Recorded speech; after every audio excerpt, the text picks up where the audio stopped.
Hello everyone, it's Angel from TCG here, and today's video I'm going to be talking about something that I think is a major key to consistent growth and constant growth for your business. And it's the concept of using momentum to your advantage. And if you hear any kind of successful person or business owner, they will often talk about how important momentum is and how it's way more important than motivation, sometimes even discipline or consistency. And I think if you actually take a step back and look into it, you will start to see it in your own life and in your own business. Because one common example I notice is that on weekdays, every single day, I do my orders. And at night, I will pull all the cards, prep all the orders, and then ship them the next day. But on the weekends, from Friday to Sunday, I let them pile up. And on Sunday, I will do all the orders from those last 3 days. And what I will often notice is that I'm a little bit slower and my process gets a little bit more rusty because I'm taking that 3-day gap and I'm not using momentum and kind of keeping that momentum going, if that makes sense. And that's only a small scale. That's a 3-day thing that I do every week. So it's still a little bit consistent and it slows me down. But then one big thing is I go on vacation and I'm gone for a week. And then I come back to it, I'm a lot slower, and getting back in the rhythm of things becomes a lot harder. And a good analogy for this is a good way to illustrate it would be if you picture, I guess, like a snowball rolling down a hill, or anything rolling down a hill. As it's going down the hill, assuming it goes flat down, it goes faster as it goes down. But if you put a roadblock in there, or you put something that stops it from moving for a little bit, all the momentum is gone, and then it has to pick itself back up, making it a lot slower to get going, get back to its original state, and keep up at its original speed. And I think if you acknowledge that and try to use it to your advantage, you can do a lot better with your business and just with anything in life. Because one thing that's just, it's very hard to start something, right? And then it's also very hard to pick something up after you have stopped doing it. So to relate this to this business and this hobby, if you want to be a good seller and be in it for the long run, you have to be very careful when you take a break and when you stop doing things. Because when you get in the rhythm of buying inventory, selling that inventory, and just doing everything as is, doing it every single day, it'll get to a point where it's like almost like secondhand nature or whatever it's called. And it's almost like you could do it unconsciously. And if you back off from it and stop doing it, it gets a lot harder to get back in the rhythm of things. Because not only do you have to relearn what you were already doing, but you have to think more about it. Where something that used to come natural to you, you have to be more conscious of what you're doing, and it'll just ultimately slow you down. And I'm not saying it's like, oh, if you stop for a few days, it's going to be impossible to pick things back up and get better.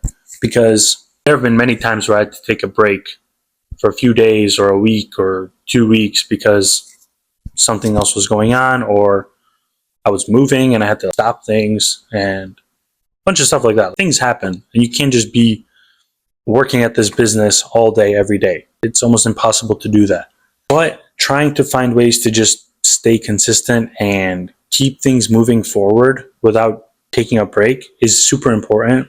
And obviously, like I said, big life events happen, you have to take a break. You can't just keep selling cards if something huge in your life happened. But being careful of miscellaneous things or like smaller issues that could be used as an excuse, you have to control that. So let's say one day you're feeling tired and you don't want to do your orders for that day. That should be prevented, because you should not use that as an excuse to not stay consistent and stick to your plan. And I'm not saying, oh, be a robot. Even if you're exhausted and tired, you have to still suffer and go through it. But a lot of times our mental talking to ourselves can have real life effects. So like, let's say it's a regular day, but then I start thinking in my head that I'm tired. It will make me tired. It'll literally physically make me tired if I think that for a long time. But if you can try to control that and not let it influence you in that way, it won't have an effect. And that's a little bit off topic to what this video is about, but I think it can be very important to take control of rather than it controlling you. And back to the momentum concept, I found that when I stay doing things and using momentum, everything is easier and faster. And if you think about it, I've heard this quote from someone, I forget where, but it's no one is tired when they're winning. If you watch the Olympics and the person wins that 400-meter race or whatever, they can go on and run another 400 meters with no problem because they won.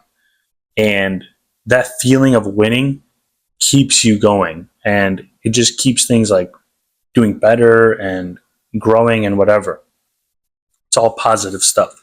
The only time you really get tired is when you start losing, and then you let that losing part kind of impact everything else, and you don't let it only have that one loss. So let's say I had a bad sale and I got scammed on eBay.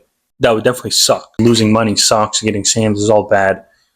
But if I let that impact my entire business and I say, oh, I got scammed on eBay, I'm never going to sell again on eBay, then I just one individual scenario impact my entire store.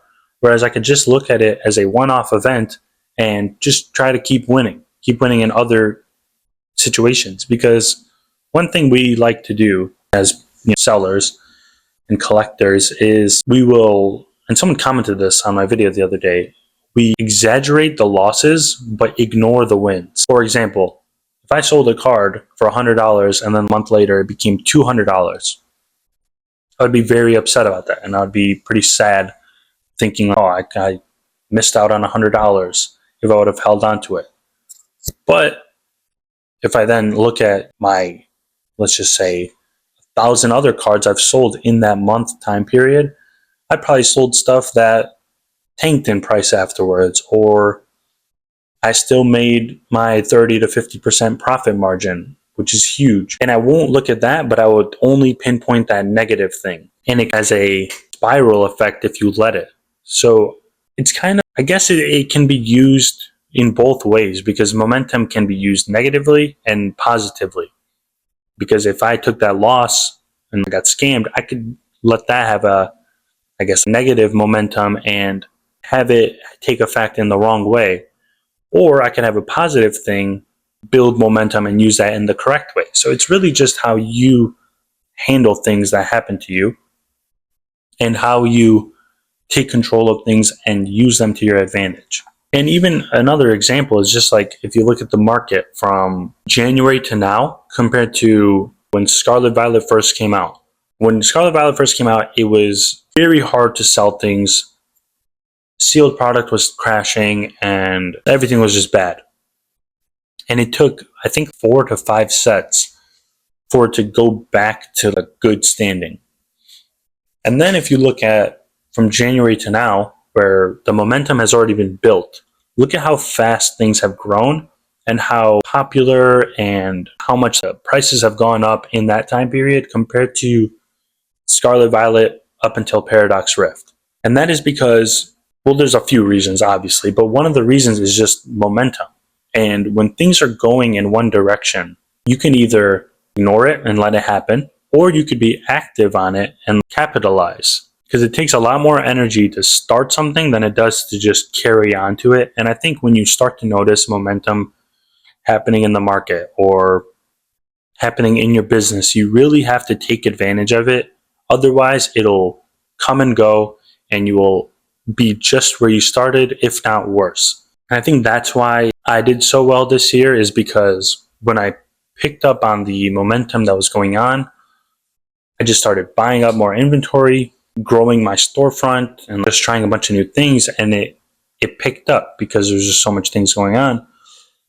And then also building the foundation to profit off of that was the momentum I used for my own business. And when things were going well, I kept doing new things, kept improving processes, getting more inventory, listing more cards, and just doing anything to make it successful. And I think that's something that a lot of people kind of fail to capitalize on because they'll see the momentum happening, but they won't do anything about it. Or they'll get complacent and they'll think, oh wow, I got 10 sales today compared to 5 sales yesterday. And then that's it. They'll be happy about that, but they're not going to change anything about it. So that's very important to be aware of. And I think the sooner you realize that and take action on it, the bigger the compound interest will be on your success, if that makes sense. But that's about it for this video. I want to give a shout out to TCG Automate if you haven't tried it out already. I think it's becoming a much more powerful tool, and the new features that have been added and the community that's being built on the Discord is just huge. And I think it's going to be a really big thing for the community and the industry as a whole. So definitely try it out and let me know what your thoughts are on it. Also, another thing is I do plan on trying to get some feedback on the video I made the other day, or the short form video I made about the struggle with buying collections. And I'm going to try to make a little bit of a, I guess, marketplace or something where people can buy and sell their collections. And I'm not looking for selling singles, but overall collections, and making that process a whole lot easier. So if you stuck around to this part of the video, comment down below what your thoughts are on something like that, and what you would like to see as both a collection seller and as a person that buys collections. Because I think it's going to be super helpful for people, for both the buyers and the sellers. So I really want to get started on it, and I think it'll be really cool. Thank you all for watching and sticking to the end, and I'll see you all in the next video.